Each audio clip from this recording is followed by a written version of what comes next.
Today we're going to talk about a common problem that we see when we go into stores, and that is, what is your store made of in relation to parts and service? Are you a parts and service store, or are you a parts versus service store? Unfortunately, probably half the time we go into a store, we run into it, and it turns out that somebody somewhere in the building has the mindset of parts versus service. Obviously, ultimately, that isn't the best for the store as a whole.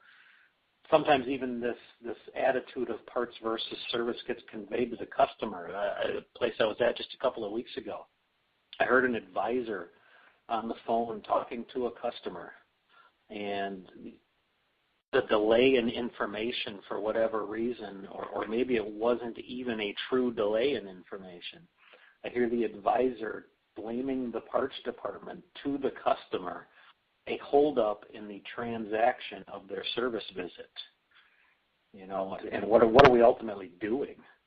And then a little bit later on, it's so bad in this site that a parts guy, being pretty timid about it, brings a customer to a service advisor, and the service advisor gives them the old, hang on, I'll be right with you. The service advisor's mentality is very clearly, oh, this guy just wants some free information. We ain't going to do any business with him. He can wait.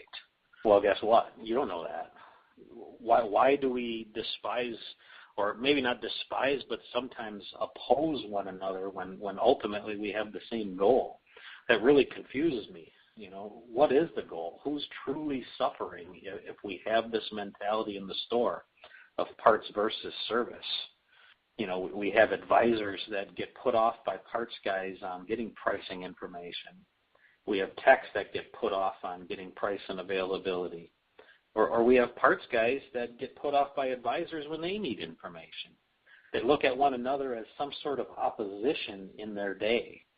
And that really bothers me, because in the end, who suffers? The only person that ultimately suffers in the end is the customer. So which store do you have? Do you have parts versus service? Do you have parts and service? If you have the versus model, whose fault is it?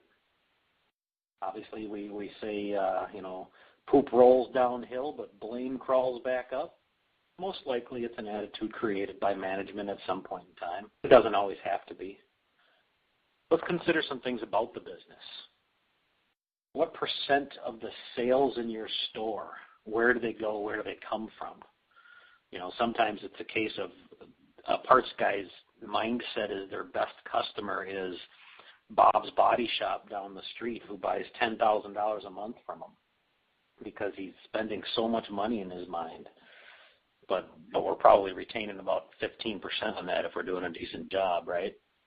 Even stores that have a really big wholesale operation, they do $100,000, $200,000 in wholesale a month or what have you, and they're retaining 15% on it. What percent do we retain through the shop? What percent do we retain internally? Better on both ends. We're probably retaining somewhere around 25% internally. We're probably retaining 36 to 41, 42% in the repair shop. Warranty, we're probably retaining 40%. It takes a whole lot of wholesale sales to not consider your service department a pretty important customer in your day. A large store like that, they generally don't have an inventory that big because their shop is small. A residual effect of a large inventory is typically a pretty full shop, and generally caused by quicker turnaround times and word of mouth that the repair gets done quickly there because the part is in inventory. So kudos to the parts guys. They built that inventory. They've done a great thing for that service department. Service department should certainly respect that. Who's going to win in this situation? Who's going to suffer? Who is the best customer? Is the best customer the service department? Is the best customer a wholesale shop? No, none of those. The best customer is the customer. They both have priority. No matter what your role is, whether you're an advisor, a manager, or a parts guy, the ultimate truth in everything that we do is the customer is the one that suffers when we have this attitude amongst ourselves, And the customer is the one that wins when we don't and we understand each other's positions and work together. Sure, service may facilitate the transaction, but the customer is the buyer and the one who gains or loses from whether we work together or not. Service advisors should never consider a parts guy opposition. We don't know what they go through sometimes. Give them what they need. How do they feel about what goes on in their day? Parts guys, give those techs and give those service advisors what they need. We don't know what's going on in their day because behind both of our approaches to the business, there's ultimately a customer that's either going to win or lose. And we, unfortunately, decide whether they win or lose based on how we handle each transaction. How do we cure problems like this? What do I like to recommend? Sure, we can play, crazy pay plans and try to coordinate and get real interesting on who gets what percent of what type of business out of each other's positions and try to create this habit or motivation. But ultimately, in my mind, we all need to know what the goal is. The goal is the customer transaction. Sales and growth, we all need to make a living. We all have the same goal. We all want to buy food. We all want to put a roof over our heads. Maybe we all don't have kids, but a lot of us do, and we want to put them into good schools and make sure they're in happy activities and giving them a good life and a good start. Ultimately, working together for that same goal, which is our families, is the reason we need to consider everything internally. We're not helping each other. We're not helping each other's families if we're fighting one another in the process of a smooth customer service visit. I like to find a way to see what's important in each other's job roles. Basically meaning I want parts guys to know what service guys go through, and I want service guys to know what parts guys go through. What are the causes of success or failures in their roles? Every employee has a purpose and desire. Their desire, ultimately, is to do well. I don't know many people that go to work and have the goal to not do a good job. We all want to do a good job. We have roadblocks. Every employee has something in their way, a stumbling block or something that helps them become successful if they achieve coming over that block, or holds them up in being successful if they can't easily get over that block. So let's find out what each other's problems are. Let's meet and talk about these things. Convey information to one another that helps the other department understand what makes your job hard if they do something that is detrimental to the customer visit. Parts guys explain to the service guys why you need what you need to help you be successful. Service guys, the same thing. Explain to the parts guys what you need to help you be successful. And ultimately, by helping one another, we win. I like to even throw out there, and I just did this, I like to set up job shadowing. Set up a week to spend some time doing each other's jobs. Mix it up for a day. Have a service advisor go into parts and see some of the trials and tribulations of a parts guy. And have a parts guy come out and work that counter. Have a parts guy come out there and talk to the customers. Learn about what each other does. Mix it up for a week and feel each other's pain.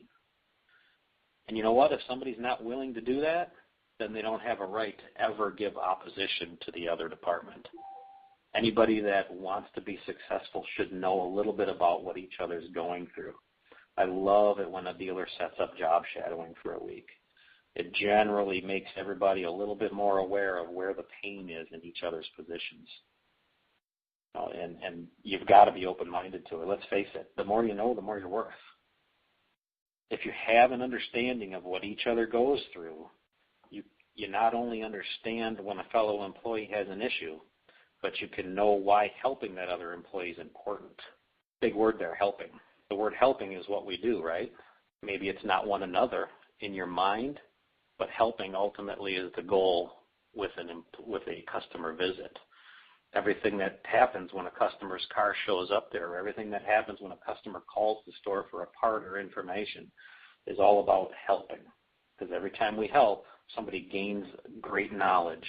Parts guys helping information on price and availability. It's a wonderful task. It's a difficult task sometimes because you have to collect information from people that you don't necessarily see. Maybe they're on the phone. Maybe it is a tech that's right in front of you, and you're relying on doing a good job based on what you're told. Some service guys don't know that, maybe don't understand that. Service advisors, you're representing information to the customer, representing the store, and everything that happens behind the scenes tends to fall on your lap. A lot of parts guys don't know that, don't feel that pain. If we get them to experience that, both sides, both directions, a lot of times that information transfer and that understanding of one another's roles helps cure the parts versus service attitude because we're educated in what each other knows. The more you know, the more you're worth. The better you can do your job, the better you can do the job, the more you're worth. In management, both parts and service, let's face it, it usually, most of the time, does start with one of you guys, and your attitude trickles back down through your personnel base. Your personnel base feels what you're thinking, and they translate that attitude into their actions with one another's departments, and that wall starts to get built. So management is key, absolutely key, first and foremost, to have information sharing between you and the other manager to know what each other's situations are. Help your team be successful. As a manager, your job is to help your team be successful in transacting every service visit, whether in a shop or not. It doesn't have to be the car is there in front of you. Most of the time it is, but it doesn't have to be that way. Always help. Your job isn't to make something difficult. Your job is to not disrespect the other department or disrespect another employee's difficult situations, because ultimately that is hindering the customer. Your job is to not hinder the customer, right? So hindering another employee is ultimately hindering a customer. It's incredibly important that management is on that page first. Maybe you don't need a job shadow. Maybe you're not that deep into the parts versus service scenario. Maybe you do. The key, of course, is communicating. I really do like that job shadowing. It tends to get people to see one another's pain. Communicate your position. Communicate the things that are slowing down or hurting a process from being the most successful service event you can possibly create for a customer. That only happens if we work together, not parts versus service. We have to be parts and service. It's key to the whole transaction, and the customer feels that. When we convey that or when we bring a customer to the desk and the advisor kind of puts them off because they're assuming it's a bad thing like I'd seen, or the advisor's blaming the parts department, oh, they got me the wrong part. That's not the case. It's we. You say we came across the wrong part, not the parts guy got me the wrong part, because ultimately you're creating a distaste for the dealership as a whole. You're not creating honesty. If I'm told by a service advisor while my car is down in the shop that we got the wrong part and we made a mistake and we are going to fix it, we win. That's pretty important, don't you think? Their experience is always at stake. Respect one another's difficulties, and the customer will win. Contact us anytime, any questions, any information you'd like. We're always available. Contact us through our website 24/7 or against one of our phones. We love to help. Remember, we love to help. Everybody feels good when they help, whether it's internally, a parts guy to an advisor, a manager to a manager, or me to you or you to me.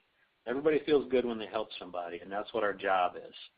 Our job isn't to make something difficult. Our job is to help. Thanks for your time, guys, and have a great week.